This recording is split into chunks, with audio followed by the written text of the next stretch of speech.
അപ്പോൾ നമ്മൾ മുതലേനെ ചീങ്കണീനെയും കണ്ടു കഴിഞ്ഞാൽ നേരെ പോകുന്നത് നമ്മൾ പക്ഷികളെ കാണാനാണ്. പക്ഷികളുടെ ഒരു വലിയ സങ്കേതം തന്നെ ഉണ്ട് എന്നാണ് പറഞ്ഞത്.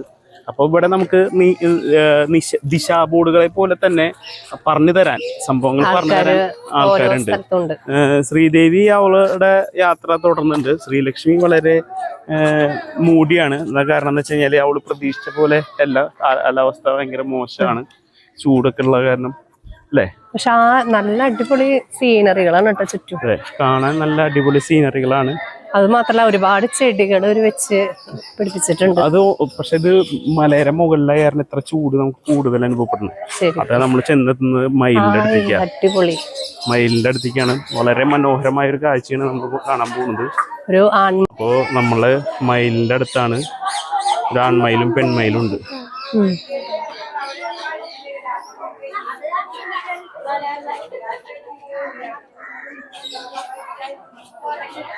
അടിപൊളി. അവിടെ അതെല്ലാം പെൺമയിലോ ഒരു ആൺമയിലുള്ളോ?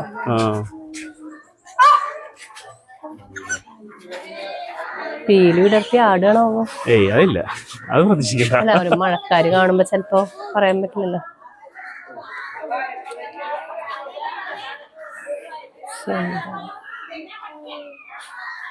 ശരിക്കും ഇത്ര അടുത്ത് ആദ്യമായിട്ടല്ലേ നമ്മള് കാണുന്ന ഇങ്ങനെ.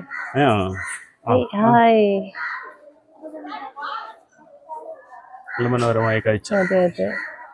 അതിന്റെ കറക്റ്റ് എല്ലാതിന്റെയും ഡീറ്റെയിൽസ് ഇവിടെ എഴുതിയിട്ടാ. പെൺമയില് വാലില്ലാത്തത്, അതുപോലെ തന്നെ ആൺമയില്. ഏതാണ് മയില്, ലെങ്തും ഫുഡ് ഹാബിറ്റ്സ് ഒക്കെ എഴുതിയിട്ടുണ്ട്. ഇത് നമ്മൾ ഇതേപോലെ കണ്ടിരിക്കുന്നത് നമ്മുടെ പറശ്ശിനിക്കടവിലാണ്. ഇതേപോലെ പിന്നെ ഡീറ്റെയിൽസ് ഒക്കെ മെയിൻറ്റെയിൻ ചെയ്ത് നല്ല രീതിയിൽ മെയിൻറ്റെയിൻ ചെയ്ത് കണ്ടിരിക്കുന്നത്.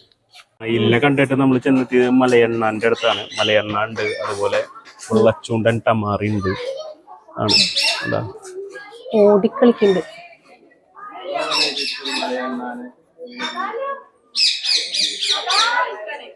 എല്ലാം ചെറുതേ കുട്ടികളാണ് തോന്നുന്നത് കേട്ടോ. അടിപൊളി. നമ്മുടെ യാത്ര അടിപൊളി. പ്രകൃതി എന്താ പറയാ, പ്രകൃതി രമണീയമാണെന്ന് പറയാം. സെറ്റായിട്ട് അറേഞ്ച് ചെയ്തിട്ടുണ്ട് അല്ലേ. അപ്പൊ നമ്മൾ നോക്കിയേ, നമ്മുടെ യാത്ര ചൂടുണ്ടെങ്കിലും വലിയ കുഴപ്പമില്ല കേട്ടോ ഇതിന്റെ ഇടയിലേക്ക് വന്നപ്പോ. അതല്ലേ, ഇതിന്റെ ഇടയിൽ ഈ മരത്തിന്റെ ഇടയിൽ വലിയ കുഴപ്പമില്ല, നല്ലൊരു തണവ് പോലെ ഉണ്ട്. പിന്നെ നമ്മള് റെസ്റ്റ് ചെയ്യുന്ന സ്ഥലം തോന്നുന്നു. റെസ്റ്റ് ഏരിയ അല്ല, ഇവിടെ വേറെ എന്തെങ്കിലും പക്ഷികൾ ഉണ്ടാവും. ഇല്ലില്ല, ഇവിടെ ഒന്നുമില്ല, ഒന്നും കാണാനൊന്നുമില്ല. നമുക്ക് പോയി നോക്കാം. അപ്പൊ അടുത്ത നമ്മുടെ ഡെസ്റ്റിനേഷൻ തേടിയുള്ള യാത്രയാണ്.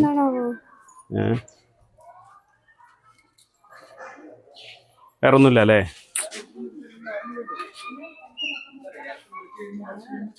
പക്ഷികളെ കണ്ട് ഞങ്ങൾ നോക്കിയപ്പോ തിരിഞ്ഞപ്പോ നമ്മളെ നോക്കി ഒരാള് ഓടിയിരുന്നു. എന്താന്ന് നമുക്ക് എന്ത് പക്ഷിയാന്ന് നമുക്ക് മനസ്സിലായില്ല. ഓടപ്പുറത്തുണ്ട് തോന്നുന്നുണ്ട്. ഒരാള് കിടന്ന് നമ്മളെ നോക്കിട്ട് ഓടിയിട്ടു. ശ്രീലക്ഷ്മി ഇതിന് വേറെ പേര് വിട്ടു, കൊളക്കോഴിന്ന് പേരിട്ടു. കടൽക്കാക്ക എന്നൊക്കെ പേരിട്ടു. ഇവരെനിക്ക് തോന്നുന്നേ റെസ്റ്റ് ചെയ്യണത് മരത്തിന്റെ മുകളിലായിരിക്കും തോന്നുന്നു. നമുക്ക് അതിന്റെ പേര് അവിടെ നോക്കാം, ഇറങ്ങി വരുമ്പോഴാണ്. അതെയോ, നമുക്ക് ഇതിനെ പോവാണ്. ശരിക്കും ഇവിടെ വെള്ളത്തിന്റെ അപാപ്തത ഉണ്ട്. എന്താ വെച്ച് കഴിഞ്ഞാൽ ഇതിലൊക്കെ വെള്ളം ഉണ്ടെങ്കിൽ ഒരു കുറച്ചുകൂടി കാണാൻ ഭംഗിയൊക്കെ. ഇതിൽ കൂടെ വെള്ളം ഇങ്ങനെ മരത്തിന്റെ എന്തൊക്കെയാണ് കേട്ടാ സ്റ്റെപ്പുകളുമൊക്കെ നല്ല രസമായിട്ട് ക്ലാഡിങ് വെച്ചുള്ളൂ അല്ലേ. മരത്തിന്റെ ക്ലാഡിങ് അത് ഇവിടെ മാത്രമേ ഉള്ളൂ. ഇത് കോൺക്രീറ്റാ ഡിസൈൻ ചെയ്തിട്ടുള്ളതാണ്. അപ്പോ കൃഷ്ണപ്പരുന്തിന്റെ ഏരിയയിലാണ് എത്തിയിരിക്കുന്നത്. അപ്പൊ ഇവിടെ എത്തിയപ്പോ നല്ലൊരു തണുപ്പൊക്കെ ഉണ്ട്. നമുക്ക് അന്തരീക്ഷം ഒരു തണുപ്പുള്ളൊരു കൃഷ്ണപ്പരുന്തിനെ കഴിഞ്ഞിട്ടില്ല. ചക്കിപ്പരുന്ത്, കൃഷ്ണപ്പരുന്തൊക്കെ ഇവിടെ ഉണ്ട് എന്ന് പറഞ്ഞിട്ടുണ്ട്. പക്ഷെ അവരെവിടെയാണെന്നാണ് നമ്മൾ തപ്പിക്കൊണ്ടിരിക്കുന്നത്. ശരിക്കേ അവർക്ക് അത് കൃഷ്ണപ്പരുന്താന്ന് തോന്നുന്നുണ്ട്. ഇനിയിപ്പൊ കൃഷ്ണപ്പരുന്തും ചക്കിപ്പരുന്തും ഏതാന്നറിയില്ല നമുക്ക്. രണ്ടും ഒരേ ഡെസ്റ്റിനേഷനിലാണ് കൊടുത്തിരിക്കുന്നത്. ഇതാണ് ഇവിടെ പൈപ്പ് ശരിക്കേ അവർക്കൊരു എന്താ പറയാ പൈപ്പിംഗ് ഒക്കെ കൊടുത്തിട്ട് വെള്ളം അങ്ങനെ ഇതൊക്കെ കൊടുത്തിട്ടുണ്ട്. ശരിക്കും എനിക്ക് തോന്നുന്നു അവരെ കൂട്ടിലാക്കിയ പോലെ അവർക്ക് തോന്നുന്നുണ്ടാവില്ലായിരിക്കും.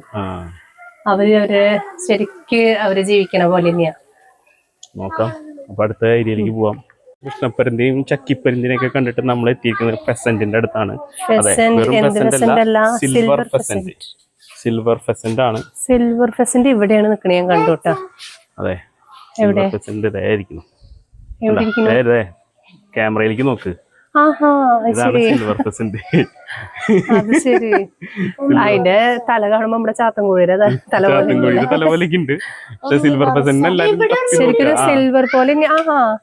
അതെനിക്ക് തോന്നണേ അത് പെടക്കോഴി ഒന്ന് ആണ് ഡിഫറൻസ്. സിൽവർ ഫെസന്റ് സിൽവറിന്റെ കാണാനില്ല. നമ്മുടെ ക്യാമറ രണ്ടും കണ്ടാ.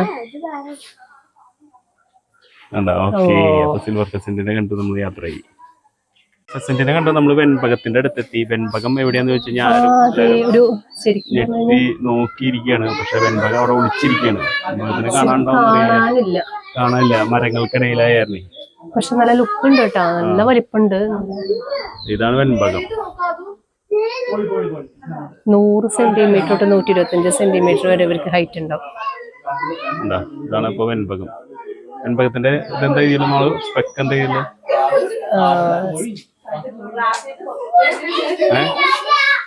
വെൺപകം സ്പെക്ക് എന്താവുന്നുള്ളത്